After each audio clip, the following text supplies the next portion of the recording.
18তম শিক্ষক নিবন্ধনের ফেল করা পরীক্ষার্থীদের খাতা পুনরায় দেখার সিদ্ধান্ত। শিক্ষক নিবন্ধন পরীক্ষা সংক্রান্ত এক গুরুত্বপূর্ণ সিদ্ধান্ত এসেছে। 18তম শিক্ষক নিবন্ধন পরীক্ষায় যারা ব্যর্থ হয়েছেন তাদের খাতা পুনরায় মূল্যায়নের সিদ্ধান্ত নিয়েছে বেসরকারি শিক্ষক নিবন্ধন ও প্রত্যয়ন কর্তৃপক্ষ এনটিআরসিএ। মূল বিষয়গুলো। এনটিআরসিএ সম্প্রতি ঘোষণা করেছে যে 18তম শিক্ষক নিবন্ধন পরীক্ষায় ব্যর্থ পরীক্ষার্থীদের খাতা পুনরায় মূল্যায়ন করা হবে।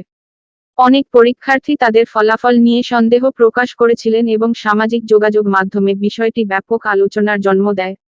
প্রাথমিকভাবে স্ক্রিপ্ট পুনর্মূল্যায়ন বা পুনর্নিরীক্ষণের আবেদন পদ্ধতি এবং সময়সীমা শিগগিরই জানানো হবে। এটি একটি ব্যতিক্রমী পদক্ষেপ যা স্বচ্ছতা ও জবাবদিহিতা নিশ্চিত করার লক্ষ্যে নেওয়া হয়েছে। আপনি যদি এই পরীক্ষায় অংশগ্রহণ করে থাকেন এবং ফেল করে থাকেন, তবে খেয়াল রাখুন এনটিআরসি এর অফিসিয়াল নোটিশ, সেখানে আবেদন প্রক্রিয়া, ফি ও সময়সীমা উল্লেখ থাকবে।